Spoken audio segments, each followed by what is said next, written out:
तो आज की क्लास में हम बात करेंगे AWS VPC के बारे में। तो इस वीडियो में हम देखेंगे कि AWS VPC की सर्विस क्या होती है। तो हम यहाँ पे बात करेंगे एक कंपनी का नेटवर्क जो डिज़ाइन होता है वो कैसे डिज़ाइन होता है, उसके लिए क्या क्या नीड यहाँ पे हमारे पास होती है।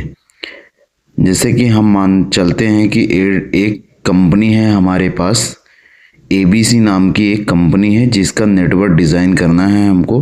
तो उसके लिए क्या क्या रिक्वायरमेंट होंगी।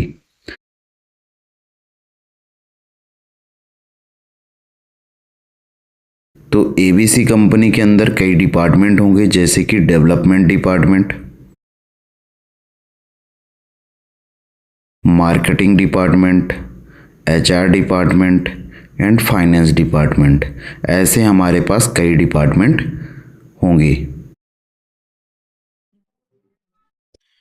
तो यहाँ पे जब हम पहले बात करते थे तो उनको खुद का अपना सर्वर, यदि कंपनी ABC स्टार्टअप कंपनी है और वो कुछ स्टार्ट कर रही, तो उसको एक एक पूरा डाटा सेंटर जैसे अपना पूरा नेटवर्क बनाना पड़ता था, जिसमें हमारे राउटर लगते थे, VLAN कॉन्फ़िगरेशन होती थी, फायरवॉल लगती थी, डिवाइसेस राउटर डिवाइस लगती थी, PC जैसे हम बात करें तो एक छोटी सी कंपनी जिसके अंदर एक राउटर लगेगा, ISP से कनेक्शन लेगा और स्विच, और उसके बाद उसके जो भी सर्वर होंगे वो सर्वर होंगे, और वहाँ पे जो क्लाइंट बैठे होंगे वहाँ पे PC। ऐसे कई डिपार्टमेंट होंगे, तो हमारे पास मल्टीपल स्विच और अलग अलग डिपार्टमेंट के लिए हमारे पास यहाँ पे VLAN वगैरह यानी virtual local area network create होते हैं।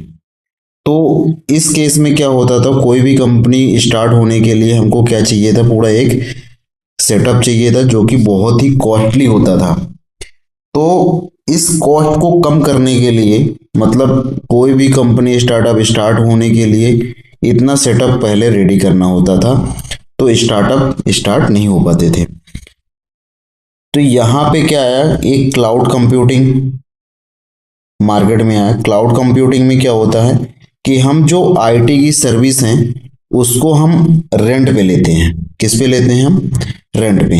और रेंट में देने वाला कौन होता है, उसको हम बोलते हैं क्लाउड प्रोवाइडर।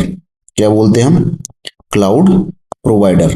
क्लाउड प्रोवाइडर जैसे कि AWS, azure, GCP, Alibaba cloud, Oracle, ऐसे कई क्लाउड प्रोवाइडर होते हैं जो ये सर्विस हमको प्रोवाइड करते हैं।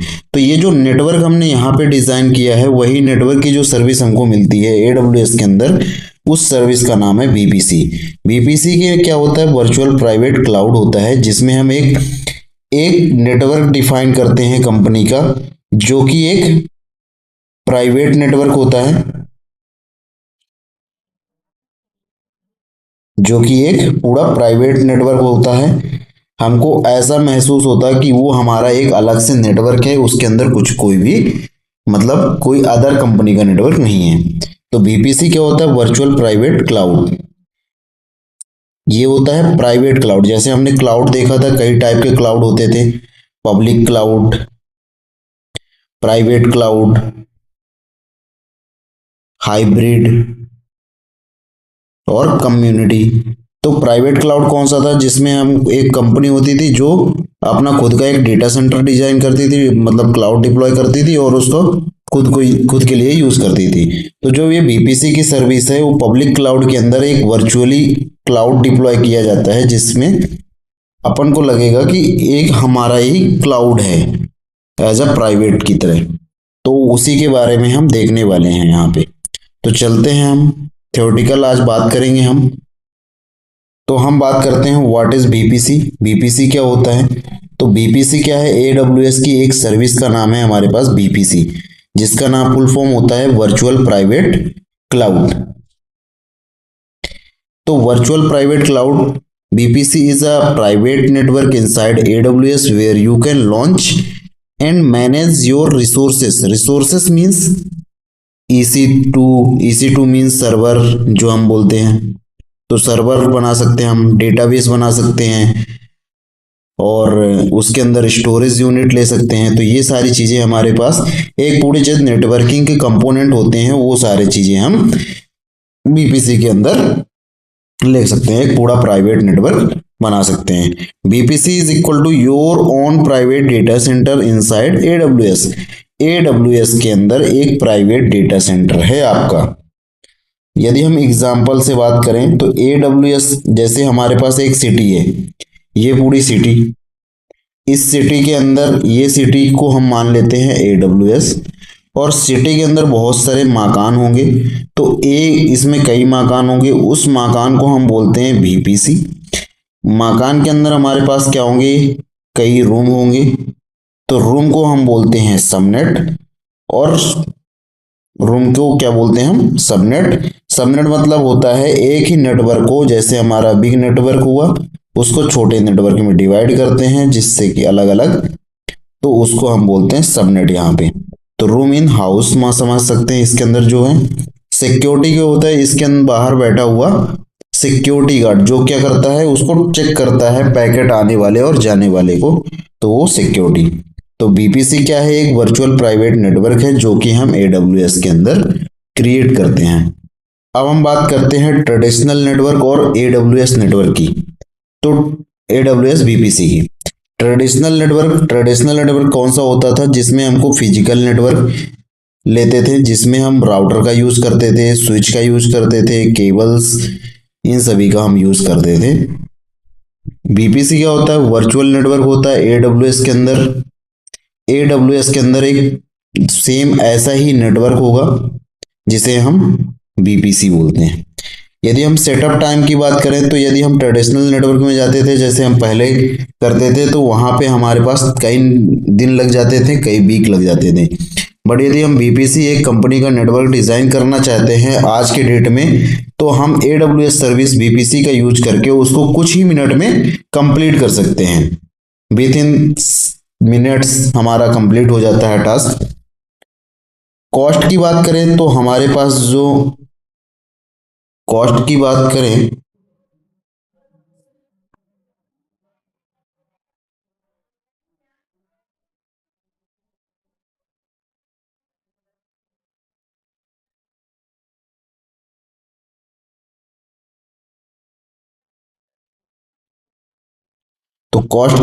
तो हाई कॉस्ट यहाँ पे क्या रहता है हमारा, हाई रहता है। क्यों, क्योंकि हमको हार्डवेयर भी परचेस करना है, उसका मेंटेनेंस भी रखना है, और यहाँ पे मेंटेनेंस रखना है। आपको सर्वर रूम में एक एम्प्लॉय भी रखना पड़ेगा जो कि सर्वर को मतलब मेंटेन रखेगा, हार्डवेयर इशू प्रॉब्लम सॉल्व करेगा। तो यहाँ पे हमारी कॉस्ट स्टार्टिंग लेवल में बहुत अधिक हो जाती है। बट एडब्ल्यूएस बीपीसी की बात करें तो पे एज यू गो मॉडल पे चलता है। पे एज यू गो मॉडल मतलब इनिशियल कॉस्ट हमारी नहीं लगेगी, यहाँ पे हम जितना यूज करेंगे, जितने समय तक यूज करेंगे उतना ही हमको यहाँ पे उसका रेंट भरना पड़ेगा। स्केलेबिलिटी की बात करें तो ये लिमिटेड होता है, हम इसको बढ़ा नहीं सकते। यदि बढ़ाना है तो हमको हार्डवेयर फिर से परचेज करना पड़ेगा, सर्वर रूम बढ़ाने पड़ेंगे, सारी कॉस्ट यहाँ पे अधिक हो सकती है। बट ये हाईली स्केलेबल है। आपको आज आपने 100 पीसी का नेटवर्क बनाया, कल आप 200 का बनाओगे, तो यहाँ पे आप स्केल करना इजी होता है, बस आपको नंबर वहां पे मेंशन करने होते हैं। सिक्योरिटी की बात करें तो यहाँ पे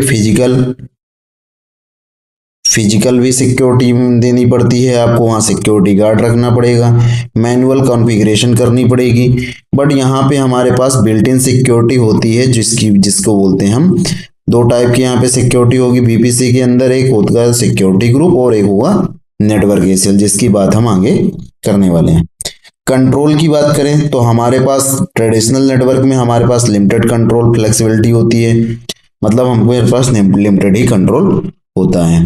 बीपीसी की बात करें तो यहाँ पे फुल कंट्रोल होता है, क्या आईपी एड्रेस देना है, क्या रेंज देनी है, क्या राउटिंग करनी है, वो सारी चीजें हमारे पास कंट्रोल होता है। एक्सेसिबिलिटी की बात करें तो ऑन प्रेमाइसिस नेट ओनली, आप वहां पे डेटा सेंटर पे आपको जाके ही इसको कॉन्फ़िगर करना पड़ेगा। कोई भी इशू हो जाता है, कोई भी हार्डवेयर में, मान लो वहां पे रखे हुए सर्वर में कुछ भी इशू आ जाता है, तो आपको एट द एंड वहां पे जाना पड़ेगा और हमको इसको कॉन्फ़िगर करना पड़ेगा। बट यदि हम यहाँ पे बीपीसी की बात करें तो एक्सेसिबिलिटी फ्रॉम एनीवेयर, आप कहीं भी बैठे हैं, आप घर पे बैठे हैं या आप कहीं बाहर गए हुए हैं, तब भी आप इसको मैनेज कर सकते हैं कहीं से भी, एनीवेयर। मेंटेनेंस की बात करें तो manual hardware management managed by AWS. यहाँ पे आपको जितना भी हार्डवेयर का इशू है वो आपको नहीं मैनेज करना पड़ रहा, बट इस ट्रेडिशनल नेटवर्क में आप सारी चीजें देखते हो, बट इसमें एडब्ल्यूएस बीपीसी में जो हार्डवेयर इशू हुए वो हमारे पास प्रोवाइडर का काम होता है। प्रोवाइडर बोले तो जैसे एडब्ल्यूएस है, तो एडब्ल्यूएस यहाँ पे आपकी सर्विस को मेंटेन करेगा। हार्डवेयर में जितनी भी प्रॉब्लम होगी वो कौन करेगा? एडब्ल्यूएस करेगा। डिजास्टर रिकवरी इसमें डिफिकल्ट होता है, कॉस्टली होता है, यदि आप सेटअप भी करोगे तो मल्टीपल लोकेशन में मैनेज करना पड़ेगा। बट इसमें इजी होता है बैकअप, क्योंकि यहाँ पे मल्टी रीजन बैकअप होते हैं। अब हम बात करते हैं एडब्ल्यूएस के बीपीसी कंपोनेंट के ऊपर। तो यहाँ पे हमारे पास कई कंपोनेंट होते हैं। जैसे हम बात करें बीपीसी, बीपीसी के अंदर एक होता है सबनेट होता है। सबनेट में भी दो टाइप होते हैं, पब्लिक सबनेट और प्राइवेट सबनेट। पब्लिक सबनेट वो है वो जहाँ पे हमारे पास रिसोर्सेस होंगे वो इंटरनेट से डायरेक्टली कनेक्टेड होंगे, बट प्राइवेट में वो सब रिसोर्सेस होंगे जो हमको इंटरनेट में डायरेक्टली कनेक्टेड नहीं होंगे, वो यहाँ पे प्राइवेटली दूसरे बीपीसी से मतलब सबनेट से कनेक्टेड होंगे। तो internet gateway, NAT gateway, VPC peering, VPC direct connect, virtual private gateway, customer gateway, elastic IP, DNS route, VPC flow logs, network ACL, security group, route table, ये सारे BPC के component होते हैं। चलते हम अलग अलग कंपोनेंट की बात करते हैं। सही, तो हम बात करते हैं यहाँ पे जो कंपोनेंट है उनको कैन किया गया है। जैसे कि कोर कंपोनेंट की बात करें तो कोर कंपोनेंट में हमारे पास बीपीसी आता है, जिसका full form virtual private cloud होता है। ये पूरा एक नेटवर्क होता है। जैसे हमारे पास ये है हमारे पास एडब्ल्यूएस का अकाउंट, तो उसके अंदर एक रीजन के अंदर हमारे पास क्या होगा? रीजन के अंदर हमारे पास यहाँ पे ये जो रीजन है यहाँ पे बीपीसी होगा। बीपीसी के अंदर क्या होगा? सबनेट होंगे, और सबनेट में कौन से होंगे? सबनेट और प्राइवेट सबनेट, और जो सेकंड होगा वो पब्लिक सबनेट। तो ये हमारे पास सबनेट होता है। बीपीसी के अंदर हमारे पास सबनेट मतलब उसके नेटवर्क डिवाइड। तो सबसे मेन कंपोनेंट सबसे होता है बीपीसी के अंदर सबनेट में दो पब्लिक और प्राइवेट। थर्ड होता है CIDR block. CIDR block decide करता है कि उस बीपीसी के अंदर कितने हमारे पास आईपी एड्रेस अवेलेबल हैं। तो बीपीसी के अंदर जितने हमको आईपी एड्रेस रिक्वायर्ड होते हैं, जैसे कोई कंपनी है, मान लो हमको 2000 EC2 बनाने हैं, तो हम 2000 के हिसाब से हम सीआईडीआर वैल्यू कैलकुलेट करेंगे। तो सीआईडीआर वैल्यू कैलकुलेट करने के लिए हम क्या करेंगे? 2 की पावर करेंगे, और 2 की पावर कितना करेंगे कि 2000 हमारे पास जो भी नंबर ऑफ आईपी एड्रेस की रिक्वायरमेंट है उतना हम करेंगे। जैसे हम 2000 चाहते हैं तो 2000 कितनी पावर करने पे आएगा? यदि 2 की पावर मैं 9 करता हूं तो 2 512 आता है। 2 की पावर 10 करते हैं तो कितना आता है? 1024। और 2 की पावर 11 करते हैं तो कितना आता है हमारे पास? 2048। तो इसमें हमारा कंप्लीट हो जाता है। तो ये जो 2 की पावर 11 है, इतना हमारे पास होस्ट बिट होगी, तो 32 माइनस यदि 11 करेंगे तो हमारे पास कितना आएगा? 21। तो 21 बिट जो है हमारे पास सीआईडीआर वैल्यू होगी, यदि हम ये डिसाइड करके चलते हैं। और यदि हम सीआईडीआर वैल्यू 16 लेते हैं जो कि क्लास बी होता है, उसमें हमारे पास 65,536 आईपी एड्रेस होते हैं। कुछ रिजर्व रहते हैं इसके अंदर, वो हम आगे देखेंगे। ठीक है, तो ऐसे हम सीआईडीआर वैल्यू डिसाइड करेंगे। नेक्स्ट बात करते हैं हम कनेक्टिविटी कंपोनेंट्स। तो यहाँ पे कनेक्टिविटी कंपोनेंट्स क्या होते हैं? Internet gateway, NAT gateway, virtual private gateway, ये सारे गेटवे हैं जो एक गेट कनेक्टिविटी कंपोनेंट कब काम आते हैं, जब हमको एक नेटवर्क से दूसरे नेटवर्क में जाना होता है। मतलब एक बीपीसी से हमको बाहर निकलना है तो हमारे पास कहाँ पे हमारा पैकेट जाएगा, मतलब किस डेस्टिनेशन के बेस पे ये डिफाइन करते हैं। यदि इंटरनेट गेटवे है, इंटरनेट गेटवे का कनेक्ट होता है, काम होता है connects VPC to internet. VPC को मतलब जो हमारे पास जो बीपीसी था इसको हमको इंटरनेट से कनेक्ट करवाता है। नेट गेटवे ये क्या करता है, इंटरनेट फॉर प्राइवेट सबनेट। यदि हमारे पास प्राइवेट सबनेट के अंदर कोई भी रिसोर्सेस हैं और उसको इंटरनेट एक्सेस करना है तो हमारे पास क्या काम आएगा, NAT gateway.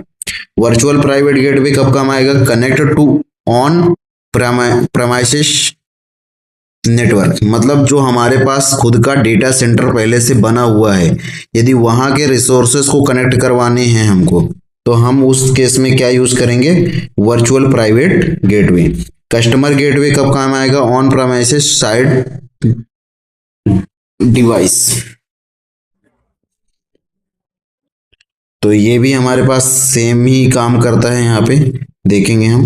VPC peering connect to VPC. यदि दो बीपीसी, मान लो हमारे पास दो बीपीसी अलग अलग रीजन में बने हैं या सेम रीजन में बने हैं, उन दोनों को आपस में कनेक्ट करवाना चाहते हैं तो हम क्या करेंगे, यहाँ पे बीपीसी पेयरिंग का ऑप्शन सेलेक्ट करेंगे। ट्रांजिट गेटवे, इसके लिए ये किस लिए होता है, connect multiple BPC and network. जो मल्टीपल बीपीसी और नेटवर्क्स होते हैं उनको कनेक्ट करने के लिए ट्रांजिट गेटवे। ये जो कनेक्टिविटी कंपोनेंट होते हैं वो बीपीसी और अदर नेटवर्क को हमारे आपस में कनेक्ट करने के काम आते हैं। नेक्स्ट हम बात करते हैं राउटिंग कंपोनेंट की। तो राउटिंग कंपोनेंट में हमारे पास दो टाइप के होते हैं, एक राउट टेबल, सेकंड है इलास्टिक आईपी। राउट टेबल में वो एंट्री होती है जो कंट्रोल करता है ट्रैफिक को, मतलब किस डेस्टिनेशन में जाने के लिए किस कनेक्टिविटी कंपोनेंट में हमको जाना पड़ेगा। इसमें दो चीजें होती हैं, एक होता है डेस्टिनेशन, क्या चीजें होती हैं इसमें, डेस्टिनेशन, और दूसरा होता है हमारे पास टारगेट। तो डेस्टिनेशन जैसे हम बोले कि हमको जाना है 10.0.0.0 नेटवर्क में /24 इस नेटवर्क में, तो किस कंपोनेंट में हमको सीधे भेजना, जैसे आईजी पे भेजना तो इंटरनेट गेटवे, या हम 0.0.0.0/0 करते हैं, इसका मतलब होता है एनीवेयर। यदि हम पर्टिकुलर डेस्टिनेशन देते हैं तो वो भी हम यहाँ पे दे सकते हैं।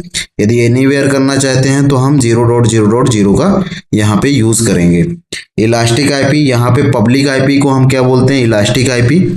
तो पब्लिक आईपी जो होती है इंटरनेट से कनेक्ट करने के काम आती है, तो यहाँ पे उसी को हम एक नए नाम से जानते हैं जिसको बोलते हैं इलास्टिक आईपी। नेक्स्ट बात करते हैं सिक्योरिटी कंपोनेंट्स की। तो यहाँ पे बीपीसी के अंदर हमारे पास दो सिक्योरिटी कंपोनेंट होते हैं, एक होता है सिक्योरिटी ग्रुप और दूसरा होता है नेटवर्क एसीएल। दोनों में क्या डिफरेंस है, तो जो इंस्टेंस लेवल में होता है, जैसे हमने बात की थी ये बीपीसी है, बीपीसी पे जो एसीएल लगा रहे वो सिक्योरिटी लगी रहेगी उसको बोलते हैं एनएसीएल। और जो हमारे पास EC2 है, EC2 उसके जस्ट जो बगल में सिक्योरिटी लगी रहेगी उसको बोलेंगे हम सिक्योरिटी ग्रुप SG। तो ये जो होता है स्टेटफुल होता है और ये जो होता है ये स्टेटलेस होता है। स्टेटफुल का मतलब ये होता है यहाँ पे जो इनकमिंग और आउटगोइंग ट्रैफिक है उसमें हम ओनली अलाउ वाले ट्रैफिक अलाउ रूल्स देते हैं। बट नेटवर्क एसीएल में हम दो टाइप के रूल दे सकते हैं, अलाउ भी दे सकते हैं और डिनाई भी दे सकते हैं, इसलिए इसको स्टेटलेस बोला गया है। डीएनएस एंड नेमिंग, डीएनएस के लिए डीएनएस रेजोल्यूशन मतलब ये नेम टू आईपी कन्वर्जन में, और राउट 53 ये भी हमारे पास डीएनएस की एक सर्विस होती है। यहाँ पे मॉनिटरिंग एंड मैनेजमेंट के लिए हमारे पास एक और कंपोनेंट होता है जिसे हम बोलते हैं BPC flow logs, capture network traffic logs. जितने भी नेटवर्क में हमारा ट्रैफिक इधर अंदर जाता है या बाहर जाता है वो सभी के लॉग्स को बीपीसी फ्लो लॉग्स के अंदर आता है, कैप्चर करते हैं। Thank you. और इसका अगला पार्ट हम देखेंगे, उसमें हम देखेंगे कि कैसे हम बीपीसी एक कंपनी का नेटवर्क कैसे डिज़ाइन करेंगे, उसके अंदर जो डिपार्टमेंट है उनको कैसे हम बनाएंगे, और वहाँ पे बने हुए रिसोर्सेस को कैसे हम आपस में एक्सेस करके देखेंगे। तो अगले पार्ट में हम इसको प्रैक्टिकली करके देखने वाले हैं। Thank you.